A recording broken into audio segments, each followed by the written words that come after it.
Hello, everybody. This is immigration attorney Irene Weisman. Today is Friday, March 14th, 2025. I will try to do a quick weekly recap since we didn't speak for about a week.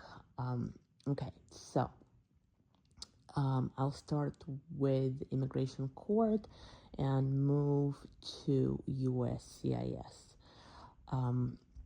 Immigration court changes. So it seems that there was a memo that went out that all cases that were taken off calendar. Now, I'm not talking about cases that are administratively closed.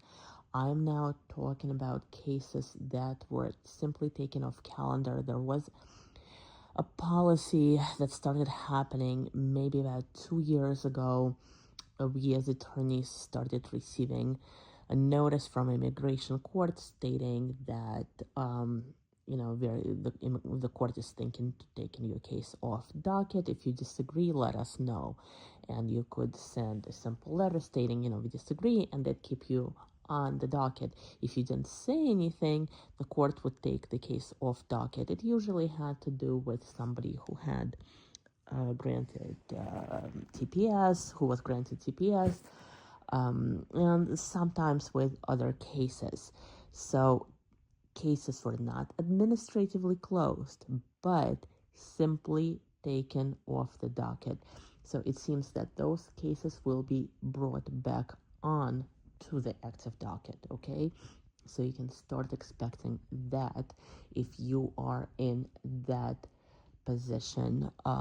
This is not necessarily a change, but what we're seeing is that, in immigration court, there is an immigration judge, there is you, right, the respondent, and then there is the government, the trial attorney. So we see that the trial attorneys, they are less willing to agree and stipulate to things. So just expect to prepare, for a long day in court, prepare to provide full testimony, tell your story, answer all questions, and be prepared for, the lawyers to argue it out a bit. And don't be surprised if the judge grants your case that the government will indicate that they are reserving an appeal. Now, whether they will actually file that appeal within the 30 days, that's a whole different other story. But, but chances are they will reserve that appeal. Okay, so that's that on immigration court, USCIS, and other policies. Very important if, if you're not a U.S. citizen, even if you are a green card holder, or if you're not a green card holder and your case is pending with USCIS, Form AR11, it's change of address. If you change your address, you got to submit that AR11, okay? Even if you received your green card and you have nothing pending and you're just waiting to file for citizenship, if you change your address, you got to file that AR11. It is a requirement. It's a small requirement to keep, but try to do it and then provide, keep evidence that you did it. I am seeing that officers are asking for this during naturalization interviews. And speaking of naturalization interviews, there seems to be new guidance that is taking place, that these interviews are now longer, and the reasons they are longer is that because the immigration officer will go through all questions on Form N400. So what happens during a citizenship interview? It's sort of broken into several parts. The first part is the test, right? The English speaking, the history questions, and the writing part. If you pass that, then the officer is going to go through the actual application form N400 that you have previously submitted. And on that form, there's some biographic information, marital history, employment history, address history. This is where they may ask, I see you moved a lot, did you file AR11 for every time you've moved? And then there's a lot of eligibility questions, security questions. And usually like half of them don't apply to many people, So for example, arrest questions. If a person has never been arrested, there's like 10, 15 questions that have to do with arrests. So usually once a person answers that they've never been arrested, the officer just skips over those questions and moves on to another section of that interview. That's no longer the case. Officers are now required, mandated by new policy, to ask each and every question that pertains to eligibility on on the citizenship interview. So definitely expect that to happen. Next, so there, there's again, this is rumors. It hasn't become official public policy. Official immigration policy yet. But it seems that the administration is going to try to invoke the 1798 Alien Enemies Act to accelerate deportations. What they want to do, they've designated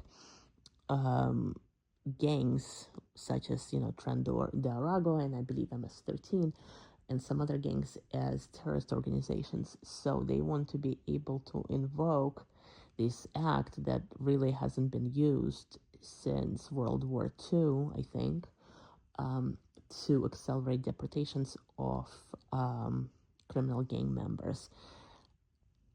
We will see what will happen. I don't want to say any, too much about this yet, just because, we haven't seen it happen yet, and we obviously haven't seen the implementation. Let's wait and see what happens with that.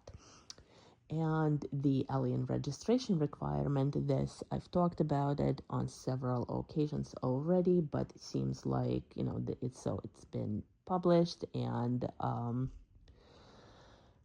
let's see, April, starting April 11th, 2025, it's gonna become a requirement. And the form that people who need to file this form, it's going to be Form G325R. I took a look at the form. It's not, by the way, it's only available, you can only do it electronically. There is no paper version of the form.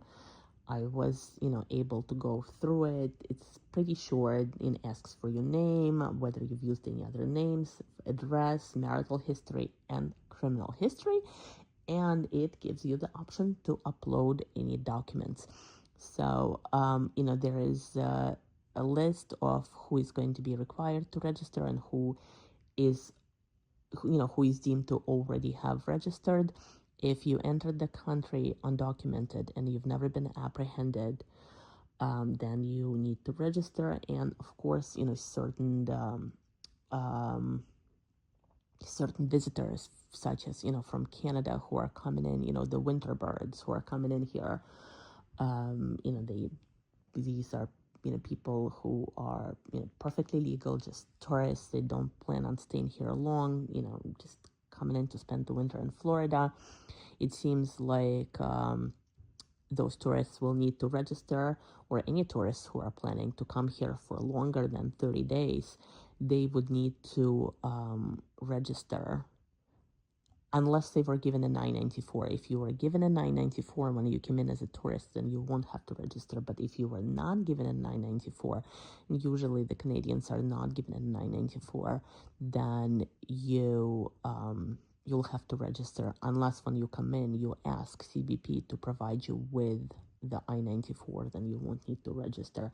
So just please go to uscis.gov, read through if you may need to register or not. And of course, when in doubt, call an immigration attorney, schedule a consultation, discuss whether you are one of those people who will need to register or not.